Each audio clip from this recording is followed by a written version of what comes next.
Have you ever wanted to take a print and cut image and make it larger than 6 inches? That Cricut will allow you to do it. Well, right here I have an image that I print and cut at 8 inches by 15 inches. Stay tuned and I'm going to show you how I did it. Our first step is bringing in an image. And today I'm using Musca clip art to give you a quick tutorial on how you can cut a large image using your Cricut, whether it's a Cricut Maker or Cricut Explorer, it doesn't matter. So you just save it to your camera roll or to your files and then go ahead and import it to your canvas. So now that our images are now imported and on our canvas, I'm going to show you how I'm going to create the puzzle pieces so that when we print her out, we're going to put her together on our offset, which is right here. So let's go ahead and zoom in a little. I'm going to select the shape. I'm going to select the square. I'm going to unlock it, unlock the proportions here so that we can make it, whatever shape we need it. And I am going to go ahead and first select her again, and I'm going to hit Actions and Duplicate and just move it off to the side. Now, of course, you want to make sure your two images are the same exact size, and as you see here, they are. So what I'm going to do is use the slice method. If you're not familiar with slicing and how to use it, please make sure that you click the video in my playlist so that you can see all about and learn about slicing.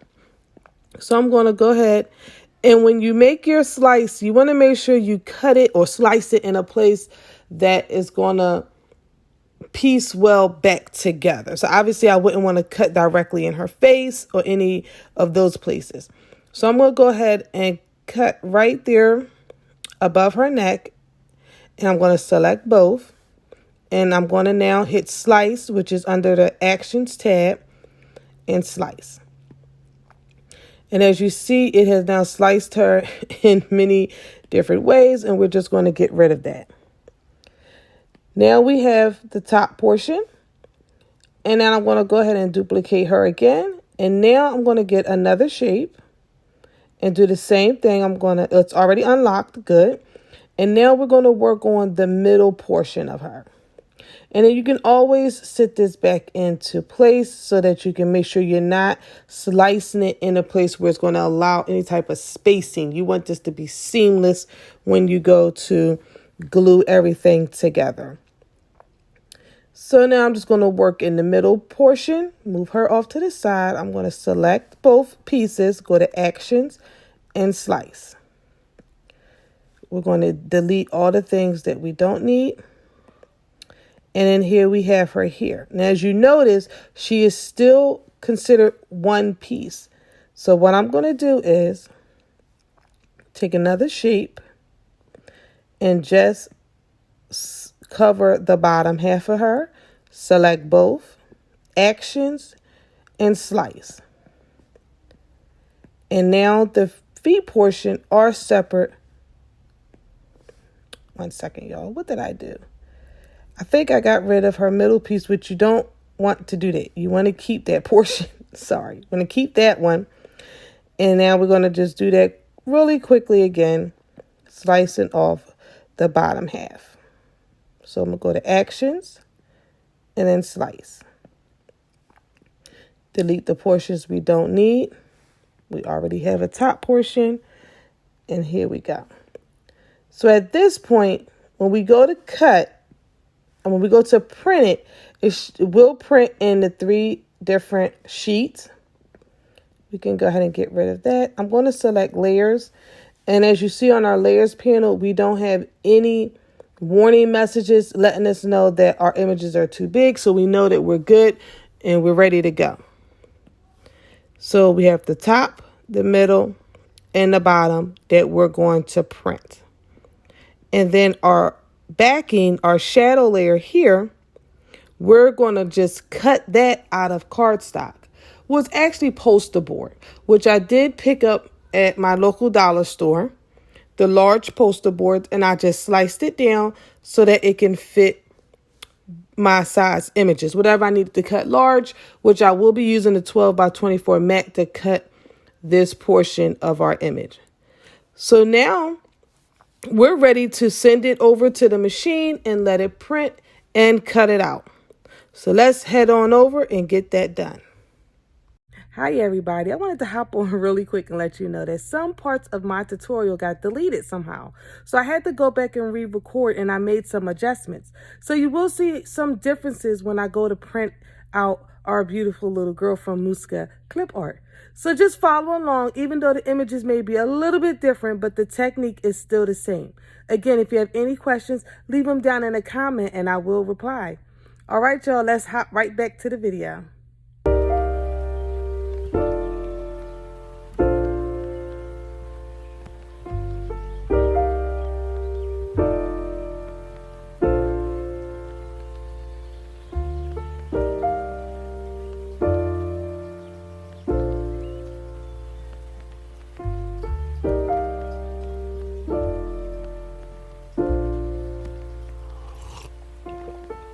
Find the one, you should never give her up.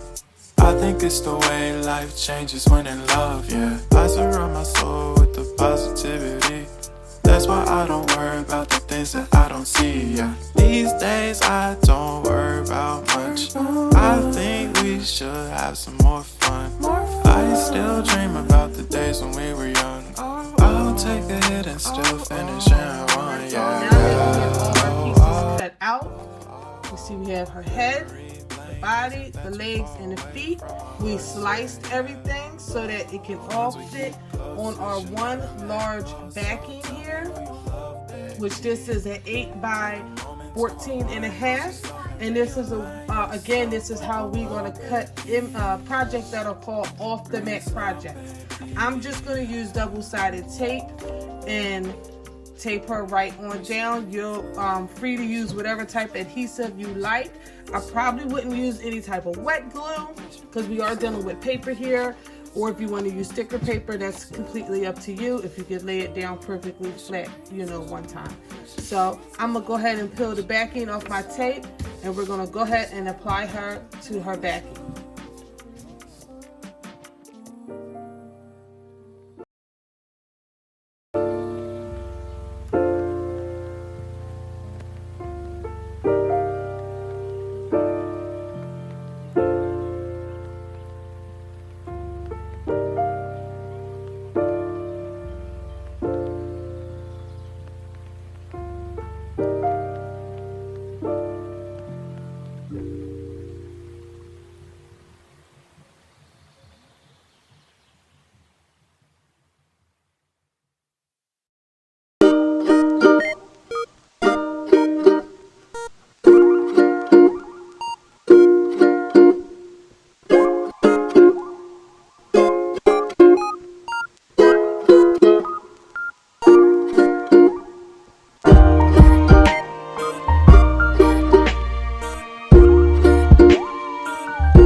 All right, y'all, so what I did was I went back, I made a second cut with different at a different spot on the image because I don't like this white line going across. So I went back and made an adjustment, which I used the same exact steps. I just sliced it closer to her neck and down by her where her knees was. So what I'm gonna do is I just used my kids' glue, nothing special, Elmer's glue, on the back. And then I'm going to apply it directly to the top of the other image without getting glue on the top of it. So that's what I'm doing here. And as you see, that got rid of that line straight in the middle. So that's something you definitely want to take into consideration when you are slicing your large images. Just keep in mind you have to piece it together, and you want to piece it in places where the lines will be not as noticeable. And this is for a tutorial. She's not going anywhere but to my daughter's room. We're going to just hang her up as, you know, put a little quote or something next to it and hang her off of her mirror. So she's so pretty and so cute. I think she turned out perfect. So this is a good way to practice how to do off the mat projects. So again, she's 8 inches by 14 and a half. I believe it's 14 and a half, close to 15. So that's how large she is. Let me get my ruler just to kind of give you an idea here. This is a 1 foot ruler. It's upside down. So here she is. This is how large she is. So as you can see, she's definitely larger than what Cricut would normally allow you to create using a print and cut graphics. So there she is. I'll add some more pictures at the end. Definitely leave me some feedback if you like her. And if you're interested in purchasing these images, definitely check the link in my bio. Don't forget. All right, y'all. Thanks so much for joining me. This is our off the mat project for today. And we'll see you next time.